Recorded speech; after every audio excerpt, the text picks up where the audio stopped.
தமிழ் வணக்கம். பாருங்கள், 12 மணிக்கு முருங்கைக்கீரை சூப்பு செய்ய போகிறோம். பாருங்கள், முருங்கைக்கீரை நேற்று கீரை முந்தாள் கீரைலாம் வச்சுருந்தீங்கன்னா தூக்கி போட்டுறாதீங்க. கொஞ்சம் வாடினாலும் பரவாயில்ல, திருச்சியில் வச்சுக்கிறனால செய்ய மாட்டீங்க, தூக்கி போட்டுருவீங்க. தூக்கி போடாதீங்க, சூப்பாக செஞ்சுருவோம். இந்த முருங்கைக்கீரைக்கு பாருங்கள், முருங்கைக்கீரைக்கு வெங்காயம், சின்ன வெங்காயம், தக்காளி, ஒரு தக்காளி கட் பண்ணி வச்சுருக்கோம். தக்காளி விலை கூட போயிடுச்சு, அதனால் தக்காளி சிம்பிளாக வச்சுக்கோங்க. பார்த்து பாருங்கள், உப்பு தேவையான வச்சுருக்கோம். கரம் மசாலா பவுடர் வச்சுருக்கோம், ஜீரா பவுடர் வச்சுருக்கோம், மிளகுத்தூள் வச்சுருக்கோம், ஜீரா பவுடர் வச்சுருக்கோம், மஞ்சத்தூள் வச்சுருக்கோம், பெருங்காய பவுடர் வச்சுருக்கோம். இதான் இன்றைக்கி நம்ம செய்ய போகிறோம். இப்போ இந்த தக்காளியை அரைச்சிக்கிடுவோமே. தக்காளி வெங்காயமாக அரைச்சிக்கிட்டோம். இதை ஒரு பாத்திரத்தில் அப்படியே மாற்றிடுவோம். மாற்றிட்டோம். இந்த பொருளெல்லாம் சேர்த்துட்டோம். இவங்களுக்கு தேவையான அளவு நம்ம தண்ணி ஜாரை கழுவி தண்ணி இதில் ஊற்றிடுவோம்.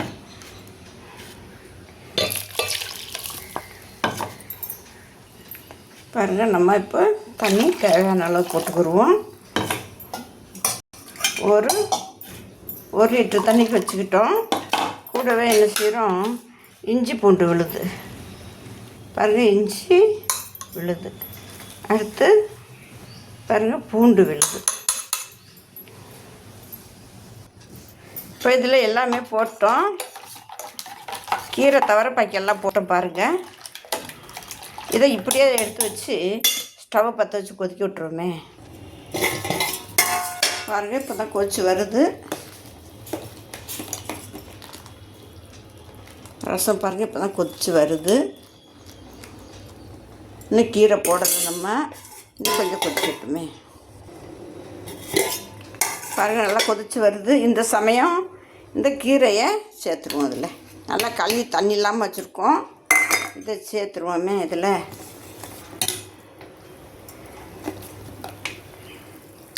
நல்லா பச்சை சுமல் போக கொதிக்க விட்டு வச்சா தான் நல்லாயிருக்கும் வாசமாக.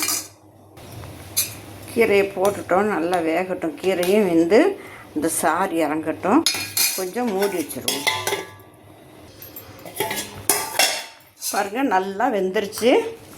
கீரை நல்லா சாயம் இறங்கிடுச்சு. பாருங்கள், கீரையோட சாயமே இறங்கிடுச்சு. கீரை நல்லா வெந்துருச்சு. அந்த சாயம் நமக்கு சாறு கிடச்சா போதும். கொஞ்சம் மூடி வச்சுருவோம். இறங்கிடுச்சு. இப்போ கொஞ்சமாக நெய் சேர்த்துக்கிறோம். பாருங்கள், நெய் சேர்த்துக்கலாம், தேங்காய் எண்ணெய் சேர்த்துக்கலாம், நல்லெண்ணெய் சேர்த்துக்கிறலாம். ஒரு டேஸ்ட்டுக்கு அந்த கசப்பு தன்மை, சில கீரை கசக்கும், அந்த கசப்பு தன்மை இருக்காது. இப்படி சேர்த்துக்கிட்டோம்னா இப்போ மூடிடுவோமே. சூப்பு ரெடி ஆகிடுச்சு. பாருங்கள், எந்த நேரம் வேணாலும் எந்த கீரை இருந்தாலும் இந்த மாதிரி சூப்பு வச்சு சாப்பிட்டுக்கிறலாம். இப்போ பாருங்கள், சூப்பு ரெடி ஆகிடுச்சு. இப்போ நம்ம என்ன செய்கிறோம், ஒரு கப்பில் எடுத்துக்கிடுவோமே. மிளகாயெல்லாம் போட வேண்டாம், இஞ்சி பூண்டு போட்டாவே போதும். ரொம்ப காரம் சாப்பிடணுன்ட்டு இல்லை. இந்த கீரை சாறு நம்ம கட்டிட்டா போதும். ஸ்டவ்வை நிறுத்திடுவோம். பாருங்கள், இந்த கப்பில் சூப் எடுத்துக்கிட்டோம். லைட்டாக கொஞ்சம் மல்லி மேலே தூவி இருக்கும். இதை இப்படியே நம்ம என்ன செய்வோம்.